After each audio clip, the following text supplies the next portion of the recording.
Assalamualaikum Ustaz. Assalamualaikum. Bagaimana untuk mendidik diri untuk sabar bila kita ingin lebih mendekati diri kepada Allah Subhanahu wa taala?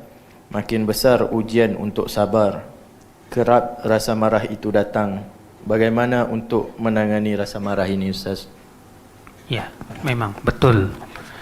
Makin berat ujian untuk sabar karena memang syaitan tidak akan membiarkan kita. Kita ini masalahnya apa? Pertama, kita punya musuh namanya syaitan. Dan syaitan akan berusaha sekuat tenaga bagaimana menyesatkan kita.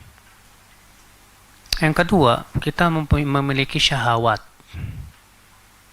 Syahwat untuk makan, syahwat untuk kawin, syahwat untuk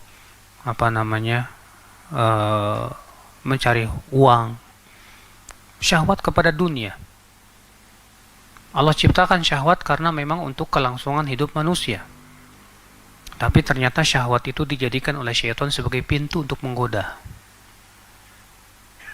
Maka syahwat dijadikan pintu supaya kita lalai dari zikir kepada Allah. Dijadikan oleh syaitan kita sibuk dengan syahwat. Ada orang yang pikirannya hanya kuliner. Makan sana, makan sini. Dia pikirkan hanya makanan. Sehingga akhirnya syahwat makannya itu membuat ia terhalang dari zikir kepada Allah. Syahwat terhadap harta. Banyak orang yang ternyata karena ia syahwat terhadap hartanya luar biasa, akhirnya menghalalkan yang haram. Tak peduli halal dan haram lagi. Syahwat terhadap lawan jenis. Banyak orang karena syahwat ini akhirnya masuk ke dalam zina. Ya, tidak peduli dengan batasan-batasan syariat lagi. Nah, inilah memang ini yang digunakan oleh syaitan untuk menggoda kita. Lalu bagaimana caranya supaya kita tetap bisa sabar di atas ketaatan di saat kita ada kemarahan? Dan ingat, kemarahan pun termasuk pintu syaitan. Oleh karena itu ada seorang sahabat Nabi SAW datang kepada Rasulullah SAW dan berkata, "Awsini wahai Rasulullah, berikan aku wasiat." Kata Rasulullah, "La taghdab, jangan marah." Dia berkata lagi, "Awsini, berikan aku wasiat." Kata Rasulullah, "Jangan marah." Dia mengulangi lagi, "Awsini," kata Rasulullah, "Jangan marah." Faraddada miraran, dia mengulang-ulang, ya, "Tolong berikan saya wasiat." Rasulullah ulang-ulang lagi, "Jangan marah, jangan marah, jangan marah." Karena marah, saudaraku sekalian, menghilangkan akal. Marah dan akal ini tidak akan bisa bertemu. Orang yang sedang marah, akalnya hilang. Dia tidak bisa berpikir dengan jernih. Orang yang sedang emosi, marah, maka di saat itu apa yang terjadi? Ucapannya tak enak. Gerakannya, perbuatannya pun tak peduli lagi apakah sesuai syariat atau tidak. Yang diinginkan adalah bagaimana saya memuaskan kemarahan.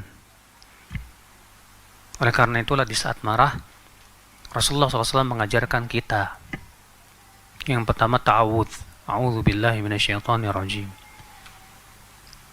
Yang kedua, kita berusaha untuk berwudu. Kemudian kita, kalau bisa setelah berwudu, sholat, insya Allah itu akan hilang. Ya. Kita juga ingat bagaimana keistimewaan dan keutamaan menahan amarah. Rasulullah SAW sabda, "Laisa syadidu bisur'ah." Bukanlah orang yang kuat itu orang yang bisa mengalahkan orang lain dalam pergulatan. Wa innama syadid alladhi yamliku nafsahu indal ghadab. Tapi kata Rasulullah, orang yang kuat itu orang yang bisa menahan amarahnya. Saat dia sangat marah, dia kuat menahannya.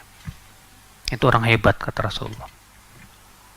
Dalam hadis lain dari Tirmidzi, Rasulullah SAW sabda, "Man kadhama ghairan wa huwa qadirun ala an yunaffidha." Siapa yang mampu untuk menahan amarahnya, padahal ia mampu untuk melaksanakan amarahnya itu, da'ahu Allahu yaumal qiyamah amamal khalaiq. Allah akan panggil ia di hadapan seluruh makhluk. Ya. wa yukhayyiruhu minal huril 'ain ma syaa. Lalu Allah suruh ia memilih bidadari surga yang ia mau. Banyak lagi keutamaan daripada menahan amarah. Maka di situ ketika kita amarah, kita sedang emosi, di situ kita berusaha untuk tahan. Ya. Segera kita zikir kepada Allah, ta'awudz dari godaan syaitan yang terkutuk. Langsung kita berpikir bahwa marah tak ada manfaatnya. Apa manfaatnya kita marah-marah, saudaraku sekalian? Tidak ada. Kalau kita marah-marah, yang ada apa? Penyesalan setelahnya. Yang ada apa? Ya, syaitan masuk ke dalam diri kita, menggoda kita. Maka disinilah ya akhi ya, di saat marah kita sabarkan diri kita, kuatkan, berharap pahala di sisi Allah Subhanahu wa taala. Naam. Masih ada yang bertanya? Ada soalan lagi? Kalau tak ada saya tanya dulu. Ustaz, apakah ada satu riwayat yang mana seorang pencuri mau dihukum potong tangan, kemudian dia menjawab kepada khalifah, aku mencuri kerana takdir Allah. Kemudian dipotong tangannya yang sepatutnya mungkin satu, kemudian dipotong dua. Jadi orang bertanya kepada khalifah, kenapa sehingga berdua? Satu kerana kesalahan mencuri, satu lagi kerana menyalahkan Allah atas takdir. Tidak sahih riwayat itu. Yang sahih itu yang saya tahu adalah riwayat ketika orang itu berkata, aku mencuri karena takdir Allah. Maka Umar berkata, aku akan potong tanganmu pun dengan takdir Allah. Sampai situ saja. Adapun riwayat kemudian ditambah lagi dipotong dua, ini tidak sahih. Ya.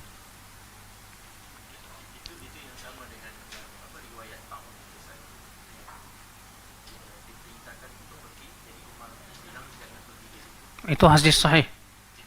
Kalau itu sahih.